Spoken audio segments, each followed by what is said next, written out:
Ayon dito sa balitang lumabas mula sa Spin PH, ay gusto pala ng Converge Fiber Xers na bawiin itong si Maverick Hanmisi mula dito sa Barangay Ginebra.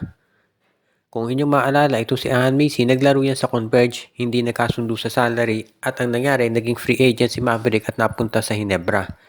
Pero ayon dun sa latest report na nanggaling sa Spin, ay gusto raw palang bawiin sana itong Converge si Maverick Hanmisi.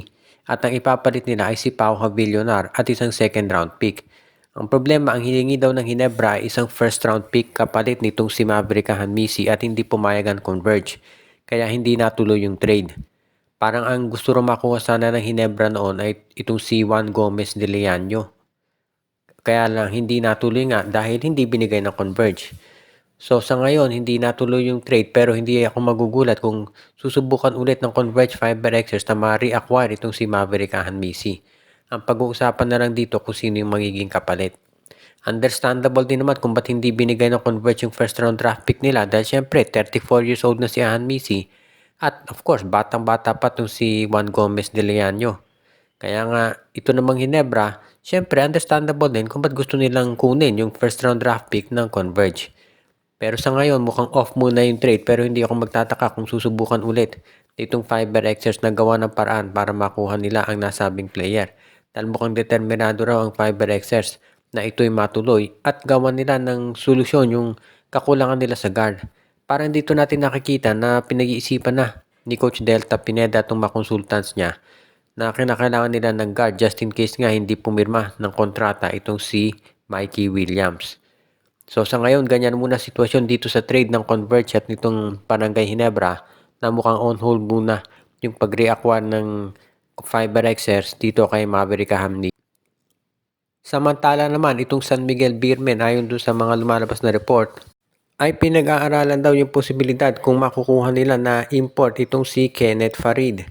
Sa ngayon pa lang kasi ang San Miguel ay pinag-iisipan na kung dapat silang kumuha ng import dahil parang gusto nilang gayahin yung formula na ginagamit nitong TNT Tropang Giga at ng Barangay Ginebra na maaga kumukuha ng import para hindi na poproblemahin yung chemistry ng team nila. Kaya nga ngayon daw gusto na kunin ng San Miguel na import si Kenneth Farid in case hindi available si Chris Macolo at si Benny Boatwright. So isa yan to sa mga posibilidad na pinag-aaralan ng Beermen. Alam naman natin si Farid ay isang NBA veteran yan at malaki maitulong yan dito sa San Miguel kung sakasakali nga na siya ay makuha nila dito sa kanilang roster. Siguro ito talaga ang pinag-iisipan ng San Miguel dahil parang big man talaga ang gusto nila yung pwedeng isabay dito kay Junmar Fajardo. Kaya nga itong si Farid ang susubukan nilang makuha. Ngayon, depende na lamang syempre yan kung magkakasundo sila doon sa salary dahil syempre pag dating NBA player, malaki yung hinihingi niyan usually pero kaya naman ng SMC kung talagang gusto nilang makuha. Kaya iyan ngayon, iyong balita pagdating dito sa import ng SMB. Alam naman natin na ang San Miguel may history talaga yan na nagka-problema sa mga imports. Nung nakarang mga conferences, nakailang palit sila ng import pero hindi man na nakaabot sa playoff. Kaya mukhang ganyan talaga nagiging issue. Kaya ngayon pa lang, gusto na ni Coach Leo Austria na kumuha ng import ng maaga para hindi na nila poproblemahin yung magiging, sabihin nating period of adjustment. Kaya hindi na ako magtataka kung talagang gagawa ng San Miguel ng paraan para ma-acquire itong si Kenneth Farid.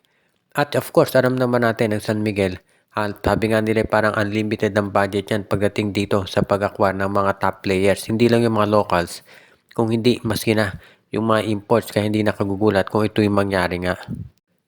Pagkatapos ng mahabang negosasyon, mukhang magre-renew na raw na kontrata itong si Richie Rivero dito sa Phoenix Fuel Masters.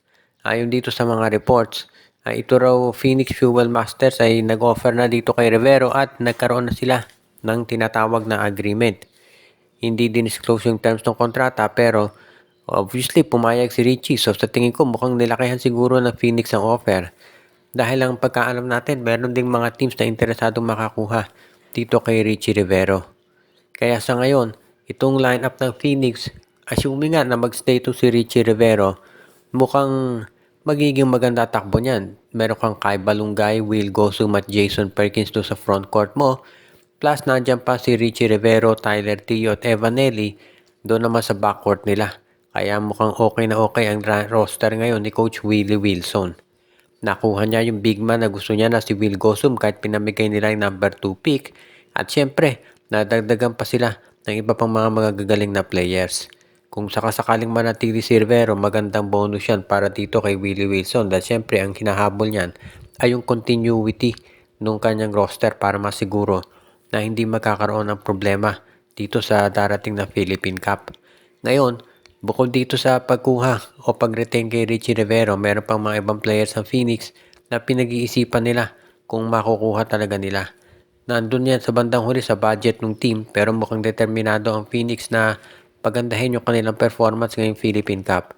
Kaya nga masisiguro natin na ito'y gagawa nila ng paraan na kahit papano makapag-recruit sila ng mga bagong players na masasabi natin magbibigay sigla dito sa kampanya nila sa PBA. Dahil lately nga medyo bumabagsak ang performance nitong Phoenix Fuel Masters at gusto niyang baguhin nitong kanilang bagong coach na si Willie Wilson.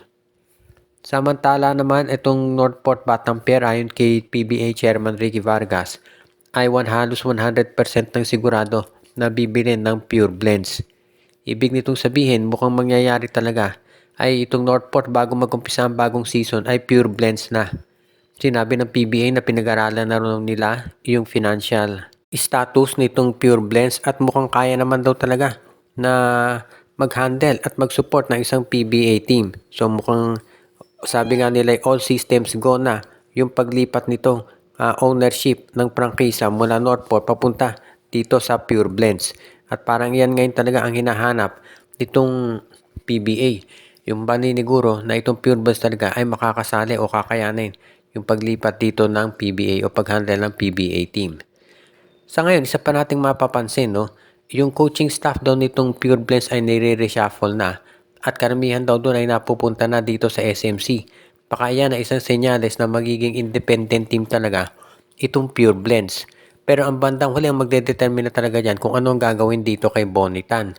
Dahil si Bonitan, ang balita ay magiging team governor pa rin nitong Pure Blends o kaya naman ay head coach. Ang problema kasi dyan, associated itong si Tan kay Alfrancis Chua. So hindi maaalis yung paniwala ng ilang fans na kapag ni-retain dyan si Bonitan, baka magiging farm team pa rin ito ng SMC. So isa yan dito sa mga problema na hinaharap talaga ng PBA. Dahil syempre, medyo nagiging skeptical na yung mga fans pagdating sa mga purchases na ginagawa sa mga PBA teams dahil alam nga nila na usually mga farm teams naman talaga ang nangyayari doon sa mga bagong sumasali sa PBA.